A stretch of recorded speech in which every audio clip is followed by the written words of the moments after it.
Hi everyone, feeling tired? आपके दिन भर की एनर्जी खत्म हो जाती है बहुत थोड़े समय में? You are not only one. Fatigue एक बहुत कॉमन प्रॉब्लम है, but it doesn't have to control your life. इस वीडियो में हम बात करेंगे कि फटीग क्या है, ये क्यों होता है और इसको हम कैसे मैनेज कर सकते हैं, और सबसे जरूरी आप इसके बारे में कर क्या सकते हैं कि ये आपको हो ही नहीं।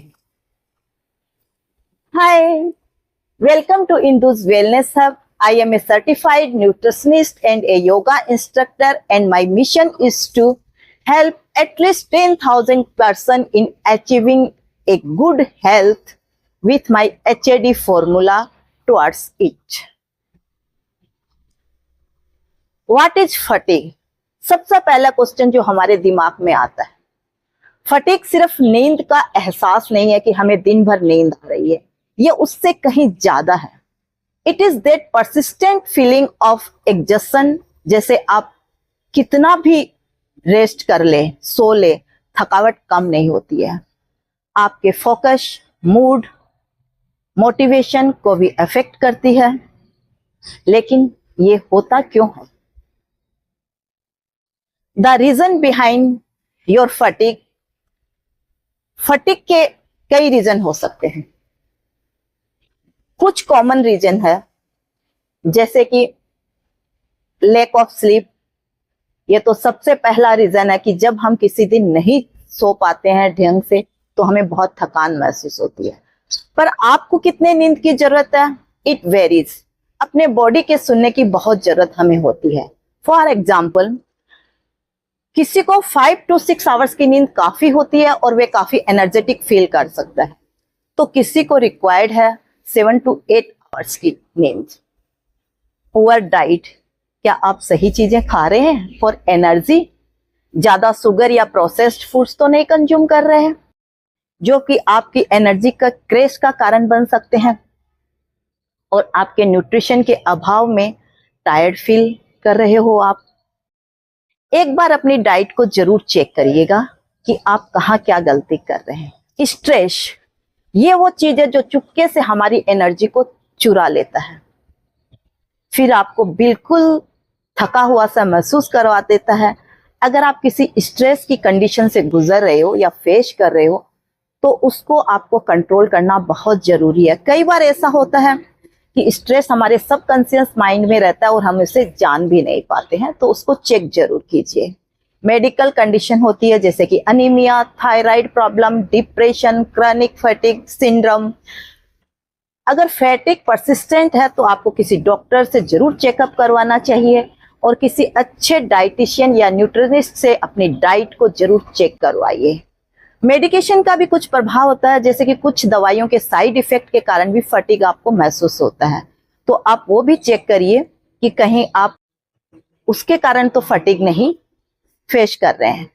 लाइफ स्टाइल फैक्टर्स बहुत ज्यादा इंपॉर्टेंट होते हैं, कि जैसे ज्यादा कैफीन का यूज करना, ज्यादा अल्कोहल, कम एक्सरसाइज, सेडेंटरी लाइफ का होना, ये सब भी आपके फटीग को कंट्रीब्यूट कर सकते हैं।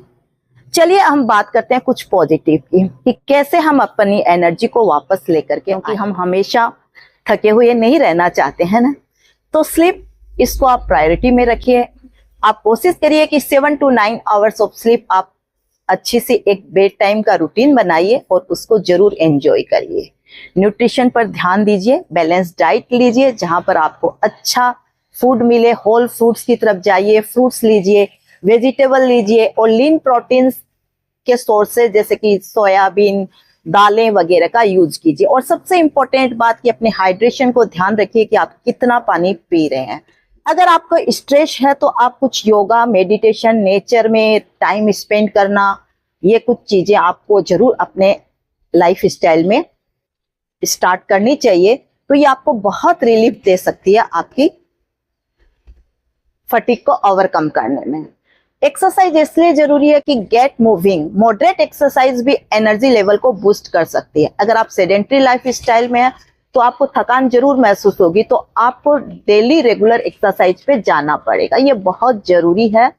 एंड आपका होल डे एक्टिव रहने की कोशिश करने में ये आपको बहुत मदद देगा and you will find absolutely very much. जो चीज आपको ध्यान रखनी है कि कैफीन एंड अल्कोहल ये आपकी नींद को खराब कर सकते हैं, तो इसको आप जरूर ध्यान रखिए। डिहाइड्रेशन के कारण भी बनते हैं ये, तो आपको इनके सब्स्टिट्यूट में पानी का इंटेक जरूर करना चाहिए। आप अपने डॉक्टर से भी बात करिए कि कोई मेडिकल कंडीशन तो आपकी नहीं है जो कि आपके थकावट को इंक्रीज कर रही है, उसके बारे में डिस्कस करिए। पता लगाइए कि कोई आपकी मेटाबॉलिक डिसऑर्डर हो, जैसे कि थायराइड की प्रॉब्लम होना, इंसुलिन रेजिस्टेंस होना, या फिर आप कह सकते हैं कि प्री डायबिटिक होना, पीसीओडी का होना। ये सब चीजें भी आपके थकान में बहुत ज्यादा कंट्रीब्यूट करती है। तो इन सब चीजों का आप ध्यान रखना है। और एक जो चीज आप और कर सकते हैं कि according to Ayurveda, maldigestion या अनडाइजेशन है कि जो हम खा रहे हैं वो हमारे पच नहीं पा रहा है ढंग से, तो वो भी हमारे स्टमक में एक इरिटेशन पैदा करता है और गंदगी जमा करता है, जो कि आगे चल करके थकान का कारण बन सकती है। तो आयुर्वेद में तमस और कफ एक्टिवेटिंग फैक्टर को इसमें एक बड़ा रोल माना गया है। तो आप कोशिश करिए कि आप अपने विचारों को बहुत अच्छा रखें और कफ वाली चीजें न खाएं, और दीपन और पाचन कि आप क्या खा रहे हैं, अग्नि को प्रज्वलित कीजिए और पाचन पे ध्यान दीजिए। तो इन सब चीजों को आप एम्प्लॉय करके अपने साथ में एडजस्ट करके आप अपने थकान को काबू में कर सकते हैं। एक चीज जो आप कर सकते हैं वो lemon juice with little Honey, अगर आप ले रहे हो तो थोड़ा सा गुड़, उसमें थोड़ा सा अदरक या जीरा सीड्स डाल करके अगर आप मिड मील के दौरान लेते हैं तो वो आपको बहुत हेल्प कर सकता है। थोड़ा सा आपको क्या करना है, बाहर एंजॉय करना है, नेचर में जाइए, रिलैक्सिंग मूड, संगीत का आनंद लीजिए, गेम्स खेलिए, सोशल एक्टिविटीज में सम्मिलित होइए।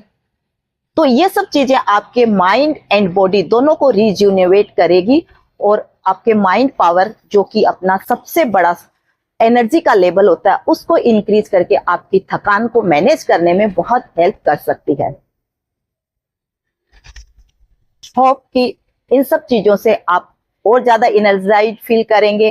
कुछ छोटे छोटे बदलाव आप अपनी जिंदगी में ला करके अपने आने वाले समय को अच्छा कर सकते हैं, क्योंकि फटीग कोई मजाक नहीं है, but by making small changes आप अपनी एनर्जी वापस पा सकते हैं। इसमें से कौन सी टिप आपके लिए काम करेगी या आप कौन सी ट्राई करने वाले हैं, let me know in the comment session. और अगर आपको ये वीडियो हेल्पफुल लगी हो तो प्लीज लाइक और सब्सक्राइब करना बिल्कुल मत भूलिएगा।